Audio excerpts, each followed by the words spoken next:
దేవతలు ఉన్నారండి అంటే ఈ యోగం చేసి ఈ దశ కలిగితే చూడొచ్చు. ఎంతమంది దేవతలు ఉన్నారు, దేవతల్లో వెరైటీలు ఉన్నారండి. ఎందరు దేవతలు ఉన్నారని, దేవతల్లో ఇన్ని వెరైటీలు ఉన్నారని ఏనాడో చెప్పిన సంస్కృతి హిందూ మతం.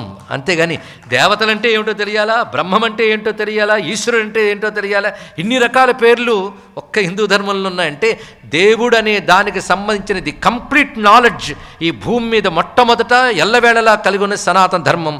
అందులో పుట్టడం మనం చేసుకున్న అదృష్టం. మొత్తానికి దేవతల గురించి వినబడుతుంది. దైవము ఆ తర్వాత కలుగుతున్నటువంటిది అంటే భ్రమము. భ్రమం అంటే భ్రమ అనే ఉద్దేశంలో కాదు, ఆకాశాదుల్లో కూడా వెళ్ళి భ్రమణం చేయగలిగిన సిద్ధిలో మొదలైనవి వస్తాయిట. అందుకే మన యోగవేత్తలు ఇలా సంచరించే గాథలు పురాణాల్లో వింటాం. నేటికి మీరు పరిశీలిస్తే యోగుల జీవిత కథల్లో కనబడతాయి. వాళ్ళు మన జీవన శైలి వాళ్ళకు రుచించదు, అక్కర్లేదు కనుక మన జీవన శైలిలో వాళ్ళు ఉండరు, కాబట్టి మనకు వాళ్ళతో పరిచయం లేదు. కానీ నేటికి ఇలాంటి యోగులకి ఏం కొదవలేదండి ఈ దేశంలో.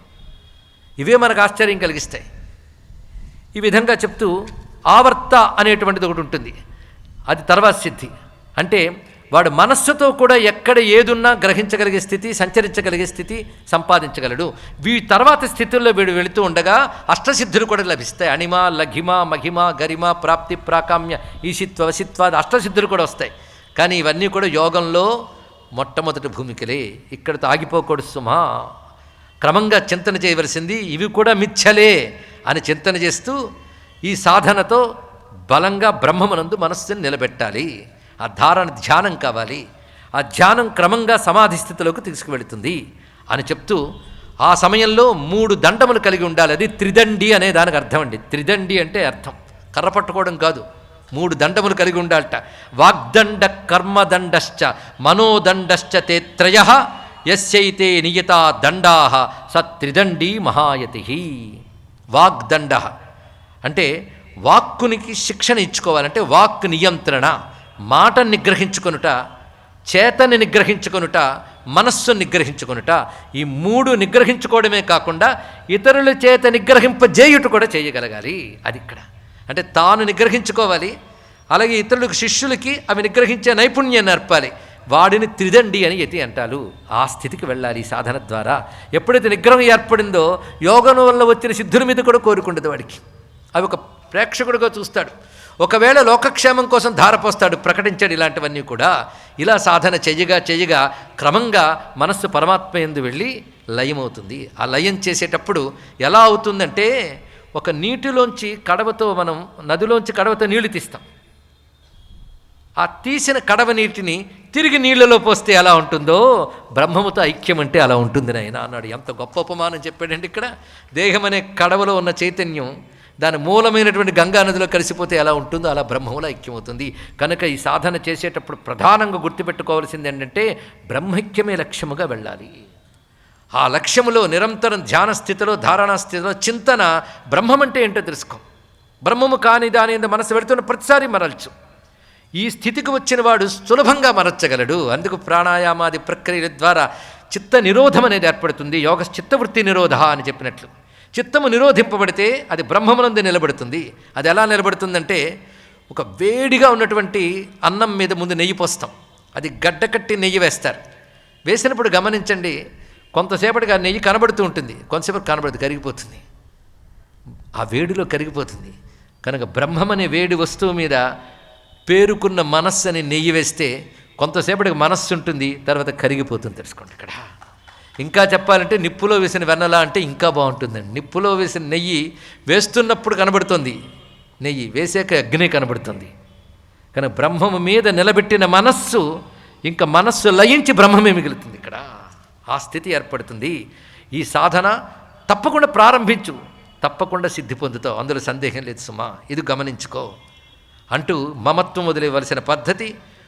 నిరుత్సాహపడకూడదు యోగ సాధనలో ఎప్పుడూ కూడా. ఎంత బాగా చెప్తున్నాడో చూడండి. ఎలాగు అంటే మృద్గేహి కాల్పదేహాపి ముఖాగ్రేణాత్యనీయస కరోతి మృద్భారచయం ఉపదేశస్య యోగినః.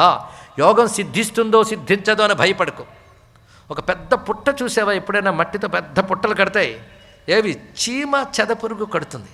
అంత పుట్ట కట్టడానికి అవి ఇంత పుట్ట నేను కట్టగలనా, ఇంత చీమని అని అనుకోలేదు. అది అది కష్టపడి సాధించి అలా చిన్న చిన్న చిన్న మట్టి తెచ్చుకొచ్చి అంత పుట్టకట్టగలిగింది. అందుకే నువ్వు క్రమక్రమంగా సాధన చేస్తే తప్పకుండా సిద్ధి పొందగలవు.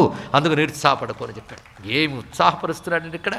మానవుడు పుట్టకే బ్రహ్మమును పొందడానికి సాధన ప్రారంభించు. నువ్వు ఎక్కడున్నావు అక్కడి నుంచి మొదలెట్టు. ఆ పూర్తి కాకుండా మరణించేవనుకో తర్వాత జన్మలో కొనసాగుతుంది, పూర్తి అవుతుంది, అందులో సందేహం లేదు. నిన్నటి వరకు స్వెట్టర్ అల్లుతూ ఆపేసిన తర్వాత మళ్ళీ మరో రోజు ఎక్కడ ఆపేవో అక్కడి నుంచి ప్రారంభిస్తావు స్వెట్టరు. అందుకని నిన్న అక్కడ ఆపేశాను కానీ మనం మొదటంతా విప్పుకుంటూ వెళ్తావా? అలాగే ఇవాళ ఆపిన యోగం తర్వాత జన్మలో అక్కడి నుంచే కొనసాగుతుంది తెలుసుకో. కనుక ఆగకు, నిరుత్సాహపడకు, ప్రారంభించు, ఎప్పటికైనా సిద్ధిస్తావు అని చెప్తున్నాడు మహానుభావుడు. ఇంకొకటి, ఒక దూడ కొమ్ము గోవత్సస్య విషానాగ్రం ఆరక్ష తిలకాకృతి, చిన్న మొలకలా కనబడుతుంది ఒక దూడ యొక్క కొమ్ము. చూడగా చూడగా క్రమంగా వాడితేరి పెద్దదవుతుంది. అలాగే యోగ సాధన చిన్నగా ప్రారంభమైనా ఎప్పటికైనా గొప్పదవుతుంది సుమా. పైగా నువ్వు యోగంలో దిగి సాధన చేస్తూ ఉంటే తత్కాలంలో విఘ్నాలు కలిగినప్పటికీ ఆకర్షణల వల్ల దేనివల్ల మళ్ళీ లేవగలవు. ఇది తెలుసుకో ఒక దశకు వెళ్ళాక. అది ఎలాగో అంటే, ఒక మొక్క పెరుగుతూ ఉంటే ఆకులు రాగానే మేక వచ్చి కొరికిపోతుంది, మళ్ళీ చిగుర్లు వస్తాయి, మళ్ళీ పెరుగుతుంది, గుర్తుపెట్టుకో. అందుకే చిన్న చిన్న విఘ్నాలు కలిగినప్పటికి కూడా యోగ సాధన చేస్తూ ఉండు, తప్పకుండా సిద్ధి లభిస్తుంది నాయన. అంతేగాని ఎట్టి పరిస్థితుల్లో కూడాను నిరుత్సాహంతో వెనుతిరగకు. ఇది గమనించుకోవాల్సిన అంశం. ఇటువంటి యోగి తాను ఇంట్లో ఉన్నా ఇంటికి ఏమి బంధింపబడ్డు, ఒంట్లో ఉన్నా ఒంటికి ఏమి బంధింపబడ్డు. ఒకరింట్లో బల్లి పిల్లి ఉంటాయి. ఇల్లు పాడైపోయింది, తగలడిపోయింది, విరిగిపోయింది, ఇల్లు ఖాళీ చేసి వెళ్ళిపోయారు. ఆ ఇల్లు ఎవడిదో వాడు ఏడవచ్చు కానీ ఆ ఇంట్లో ఉన్నంతకాలం ఏ బల్లో పిల్లో ఉందో అది ఆ ఇల్లు పాడైపోయిందని ఏడవదు, ఇంటికి ఏమైనా ఏడవదు. అలాగే ఇంట్లో ఉన్న బల్లి పిల్లి ఇంటికి ఏమైనా ఎలా ఏడవో ఈ ఒంట్లో ఉన్న జీవుడు కూడా ఒంటికి ఏమైనా ఏడవట్టండి ఇక్కడ. ఎందుకంటే తనతో నాది అనే భావం లేదు కదా ఇక్కడ. ఆ స్థితి క్రమంగా యోగ సాధన వల్ల బలపడి ఇది నేను కాదు ఇది నేను అనేది దృఢంగా తెలిసే స్థితి ఏర్పడుతుంది. ఎలా అంటే, ముందు ఇవి చేసేటప్పుడు విచారణ మానరాదు, అది తెలుసుకోండి. యోగ సాధన చేసేటప్పుడు విచారణ అనేది కావాలి. ధ్యానంలో విచారణ ప్రధానం, విచారణ బలపడ్డానికి యోగం ప్రధానం. అందుకే ఇక్కడ అలర్కుడు వచ్చి ముందు చేసింది విచారణ. విచారణతో నిత్యానిత్య వస్తు వివేకం ఏర్పడింది, అనుభవం రాలే. ఆ వివేకంతో చేయవలసింది ఏంటంటే ఆయన బోధించింది వైరాగ్యం బోధించాడు. ఇహాముత్రార్థ భోగ విరాగం నేర్పాడు. తర్వాత శమము దమము కలగాలని చెప్పాడు. శమము ధర్మం అనేది నిగ్రహం, అది యోగం వల్ల సాధ్యమవుతుంది. ఇక్కడ ఏదైతే అక్కడ ప్రధానంగా మనం సాధన చతుష్టయం అని చెప్పుకున్నామో దాన్ని ఇక్కడ యోగంతో కలిపి పరిపూర్ణంగా బోధించాడు. ఇదే సాధన అంతా కూడా. ఇలా చేసి మనస్సుని బ్రహ్మముతో ఎలా కలపాలి, ధారణ తర్వాత ధ్యానం ఆ విచారణ రూపంగా జరగాలి, బ్రహ్మముతో తాదాత్మ్యం చెందాలి.